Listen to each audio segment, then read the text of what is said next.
Whoa. Hey, what's going on, everybody? It's Tuesday. God, I keep forgetting these glasses. Hold on.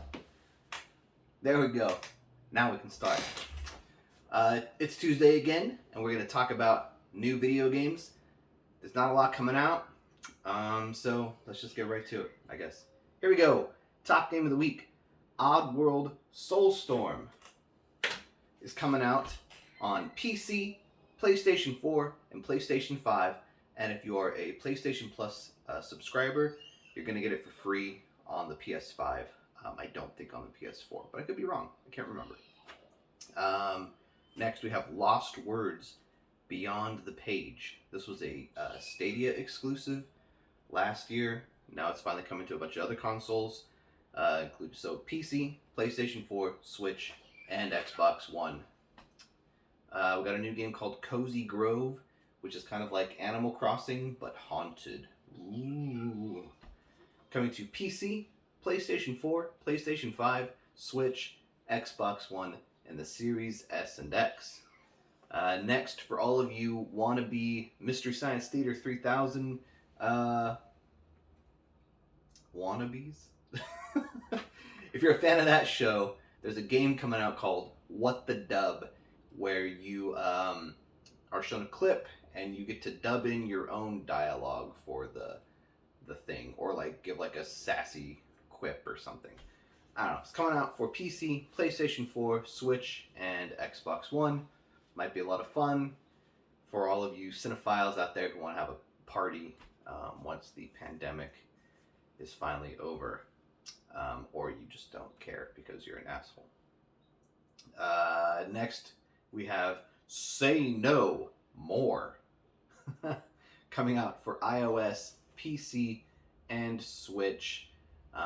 You're an office worker who must learn how to say no more often to people. Actually, you're like an intern, so you're getting screwed over a lot, and you're trying to not let that happen. Anyway, ports. Star Wars Republic Commando was an old Xbox game back in the early 2000s that is now coming to PlayStation 4 and Switch. A couple of visual novels are coming out on the Switch versus a game called Island, which looks kind of naughty. And another one called The House in Fata Morgana, Dreams of Revenants Edition. You can get like a really big fancy special edition from Limited Run Games. Maybe, I don't know. Oh, I forgot I have food here. I have a donut. I'm gonna eat that. Maybe. Finally, last port. Legend of Heroes. Trails of Cold Steel 4 is coming out on PC and Switch. As you remember, we just had the 10th anniversary of Trails in the Sky last week. So this is the basically not the direct follow up, but it continues that storyline from that game. So yeah, if you haven't played any of those, you should start there and work your way up. You know, it'll only take you like 600 hours or something like that. You'll be fine. Everything else. Breathage is coming to PlayStation 4, Switch, and Xbox One, whatever that is. A game called Before Your Eyes is coming out on PC. Whatever. Potion Party is coming to Switch. Kind of looks like Overcooked, but with pixel graphics, so it's obviously better because it looks like an NES game. Duh. And Sakura in Game Land is coming out on the Switch, which might be a front for terrorism. Just look at the game. You'll know what I'm talking about. Finally, Girls in Glasses, another visual novel, is coming to PC. This one is a hentai game for all of you people out there who want nude anime girls.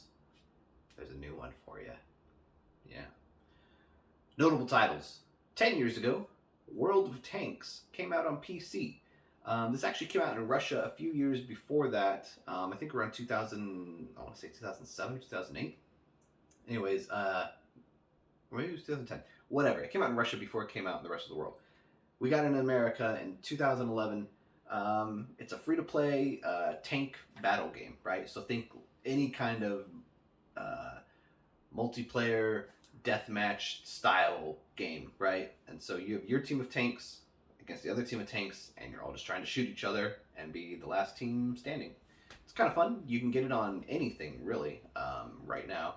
Totally free to play. It's got loot boxes and stuff, and you can purchase things, but it's fun. I played it on my PlayStation 5 this weekend. Had a blast with it. I'll never play it again, but I had a good time for like 3 hours. 20 years ago, Dr. Mario 64 came out on the Nintendo 64. Just like every other Dr. Mario game, it's the same puzzle setup where you're throwing capsules to destroy the viruses, right? But in the 64 version, you actually have like a story mode, which is basically just a vehicle to get you from one match to another, right? It has no bearing on anything. It's not like you can like get a different ending depending on how well you do. There's nothing like that. It's just literally just like, here's a little bit of a story, now play a match. Here's a little bit of a story, now play a match. It's fun. You can't get it anywhere anymore. It's only on the Nintendo 64, so you've got to go find an old cart and an old Nintendo 64 and play it that way. I don't know why Nintendo's abandoned this game, but you should check it out if you can. It's a lot of fun. Finally, 30 years ago, we've got two point-and-click adventure games from Sierra.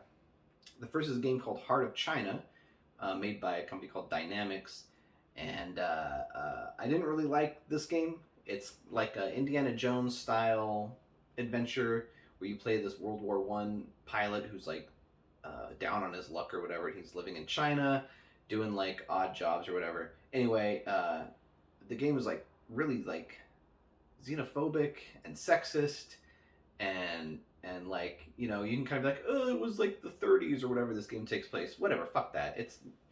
It's not good. Didn't like it. Don't ever need to play it again. You don't ever need to play it. So instead, I played Space Quest 4, and that was a lot more fun.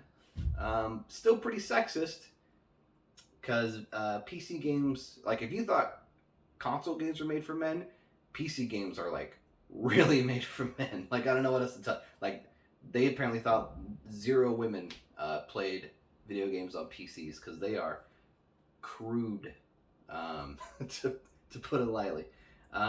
It's still a funny game. Does it stand the test of time? I don't think so. Content-wise, there's a part where you have to like dress up as a woman to steal all of her money from her bank account. So, it's just kind of fucked up. But still better than Heart of China. So, anyway, both of them not nearly as good as any of the King's Quest games. So, if you're going to play an old point-and-click adventure, go find King's Quest. Or go find Day of the Tentacle. That's probably like the best point-and-click adventure game ever made. Anyway, I'm going to go. I still haven't figured out how to stop this with some kind of a remote. Maybe I can go buy one. I don't know. Maybe you can let me know in the comments for the 15 people who watch this. So anyway, I guess I'll eat this donut now.